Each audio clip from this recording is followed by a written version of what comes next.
अक्षरं नास्ति नास्ति मूलम अनौषधम अयोग्य पुरुषो नास्ति योजकस्तत्र दुर्लभ।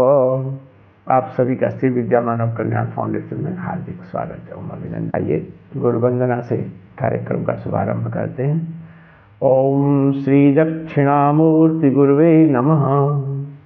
ओम शांतं त्रिनेत्रं मृदुकांति शुभ्रं संवेद्रतं दोस्तसुवै चतुर्भे मुक्ताक्षमालां कलशं सुधाया श्रीज्ञानमुद्रामपि पुस्तकं च दिव्यांबरं चन्दनगन्धलेपैः समुज्ज्वलाङ्गं मणिरत्नकैः च वीरासनस्थं च शशाङ्कचूडं श्रीदक्षिणामूर्तिगुरुं स्मरामि। होत्रागृहोत्रागृहविश्यहोत्री होमादि सर्वाकृतिभासमानं यद्ब्रह्म तद्बोधवितारणीभ्यां नमो नमः श्री गुरुपादुकाभ्यां। फिर से आप सभी का हार्दिक स्वागत है, अभिनंदन। दोस्तों, पिछली कड़ी में हम लोग चर्चा कर रहे थे कि ये जो हमारे ग्रंथ हैं जो अनादिकाल से चले आ रहे हैं, इनका जो लिखने का उद्देश्य है वो क्या है और वो हमारे जीवन को किस तरह से प्रभावित करते हैं। हम लोगों ने चर्चा की कड़ी में देखा, ये जो ग्रंथ हैं इनका मूल उद्देश्य ये है कि काल के साथ जैसे जैसे हमारे मन में तमाम तरह की वृत्तियाँ व्याप्त होती रहती हैं, दुर्गुण जिससे समाज में फैलता है, गलत वृत्ति के पोषण से समाज जो है वो दूषित होता है। तो समाज में ऐसा न हो कि व्यक्ति को कुछ पता ही न चले कि हमारा मूल स्वरूप क्या है। इसका बोध कराने के लिए हमारे ऋषियों ने जो है वो क्या किया, उन्होंने कि जो उनका एक विशेष स्तर पे जाके जो उन्होंने चिंतन में देखा, विशेष स्तर मतलब एक ऐसा लेयर है जहाँ जब आप चेतना का जब आप अनुभव करते हैं तो उसमें विभ्रम नहीं होता है, उसमें जो बुद्धि होती है वो निश्चयात्मिका हो जाती है। तो उन्होंने उस भूमि पे जा करके मनुष्य को विभ्रम से निकलने के लिए तमाम कथाओं के माध्यम से, आख्यानों के माध्यम से और दृष्टांतों के माध्यम से हमारा मार्ग सदैव प्रशस्त होता रहे, इस उद्देश्य से उन्होंने वेद, पुराण, उपनिषद और तमाम महात्म्य लिखे जो कि दिग दिगंत तक मानव का जो जीवन है उसे आलोकित करने का कार्य करें। यही मंशा है, यही ग्रंथों का मुख्य उद्देश्य है। तो दोस्तों, ये जो ग्रंथ हैं जो वर्तमान में भी उतने ही प्रासंगिक हैं जो कभी प्राचीन काल में लिखे गए थे, लेकिन उनकी प्रासंगिकता आज भी ज्यों की त्यों है। क्यों? क्योंकि वो उस वास्तविक धरातल पे अनुभूति के बाद लिखे गए हैं। अतः ये जो ग्रंथ हैं ये सतत हैं, सनातन हैं और ये हमारा हमेशा से हमको तमसो मां ज्योतिर्गमय मृत्योर्मां अमृतम गमय इस उद्घोष की ओर हमें अग्रसर करते हैं और यही हमें बताते हैं कि विद्या वो है या विद्या सा विमुक्त है। यानी आप जब विद्या की चर्चा करते हैं, हम लोग आजकल विद्या नहीं, हम लोग शिक्षा यानी व्यवस्था में जो व्याप्त है उसको व्यवस्थित ढंग से हम कैसे अपने जीवन में उसको कैसे उसका उपभोग कर सकें कि हमें हमारी वृत्ति में वो सहायक हो, ये शिक्षा हो गया। और विद्या वो है जो कि हमें धर्म, अर्थ, काम यानी ये जो हमारे पुरुषार्थ हैं चारों, उनमें हमें सम्यक रूप से अपने उत्तरदायित्वों का निर्वहन करने में सहायक हो और हमारे मन में जो विभ्रम की स्थिति है उससे वो मुक्त करे और हमारे जीवन को, जो हमारा जीवन है वो सच्चित आनंद सच्चिदानंद स्वरूप है, तो उसकी अनुभूति हो। इसी उद्देश्य के चलते ये सब ग्रंथ लिखे गए हैं, और ये हमें इनका यदि एक भी अंश हम पालन करते हैं तो निश्चित रूप से ये हमें प्रकाश की ओर ले जाने में सक्षम है, समर्थ है।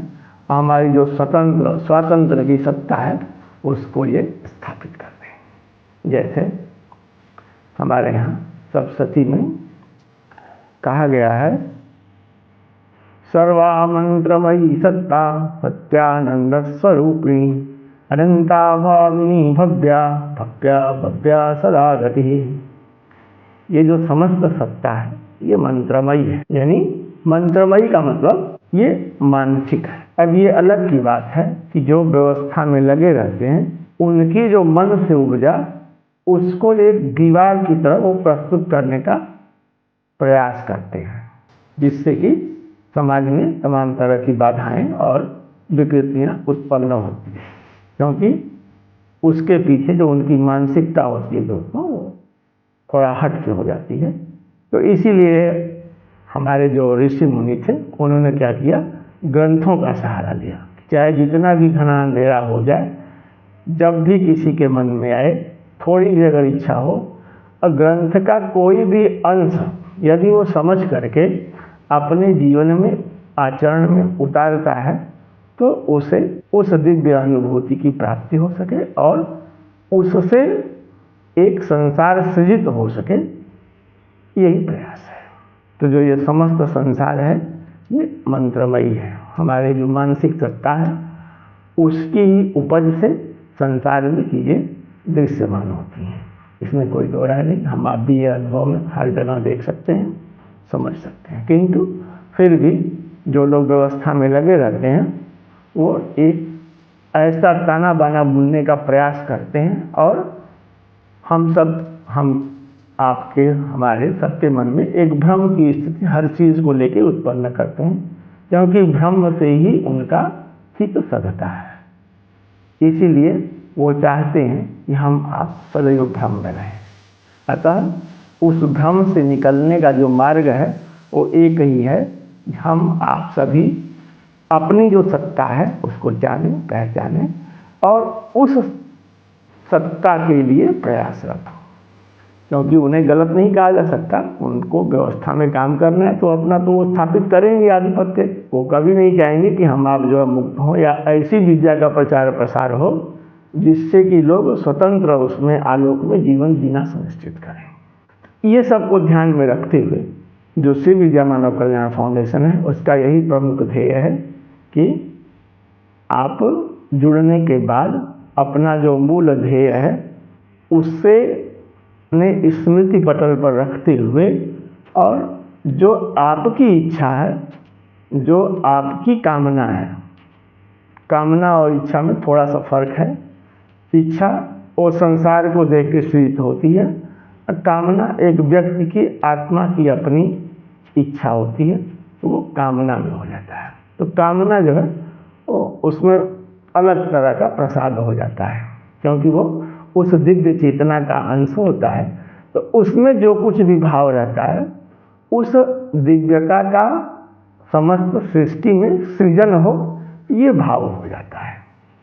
तो यही जो भाव है वो सब कुछ बदल देता है, और उसका जो फल है वो कुछ इस तरह से हो जाता है। हम आपको वल्लभाचार्य जी का एक काव्य रचना सुनाते हैं।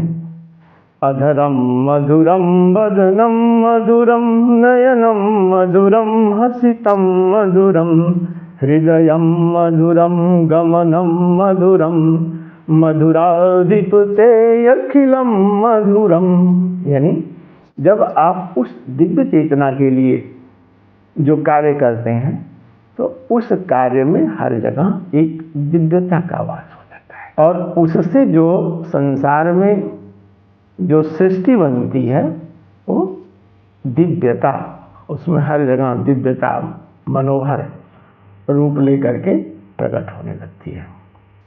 तो दोस्तों इसी ध्येय के साथ आप श्री विद्या मानव कल्याण फाउंडेशन से जुड़ें और थोड़ा अभ्यास तो करना ही पड़ेगा, क्योंकि हम आप पता नहीं किस जन्म से चले आ रहे हैं, तो तमाम तरह की चीज़ें जो है वो हमारे इस स्मृति पर आती जाती हैं। तो जैसे हम सभी चीज़ का अभ्यास करते हैं, हमें अपने जो मन में विभ्रम की स्थिति है उससे अलग अपने आप को करने के लिए भी जीवन में थोड़ा प्रयास करना आवश्यक है। इसी ध्येय से श्री विद्या मानव कल्याण फाउंडेशन का गठन हुआ है दोस्तों। तो आज के लिए इतना ही, हम आपसे विदा लेते हैं। आइए हम अपने कर्म में किस तरह से मधुरता का भाव ले आएं, इस संदर्भ में भगवती की प्रार्थना करते हैं और खष्टम आवरण का आज हम वर्णन करते हैं, क्योंकि जो खष्टम आवरण है इसमें भाव है, और यही हमारे सच्चित आनंद में जब ये भाव उत्पन्न होता है तो इससे जो कर्म सृजित होता है उसमें दिव्यता आना शुरू हो जाता है। तो इसी के साथ आइए मधुर उसमें भगवती का चरित्र का गुणगान करते हैं।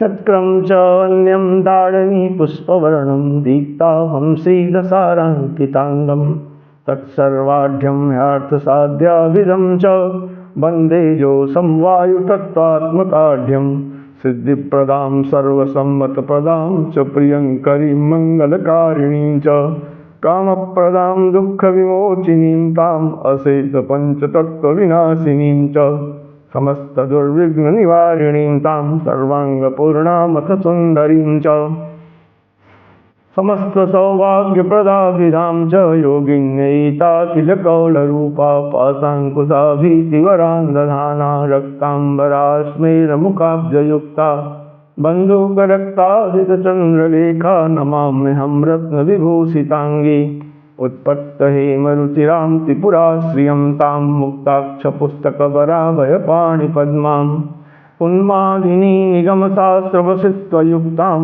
वन्दे सदा पवनचक्रमहाधिराज्ञीम्। इसी मंगल कामना के साथ हम आपसे विदा लेते हैं।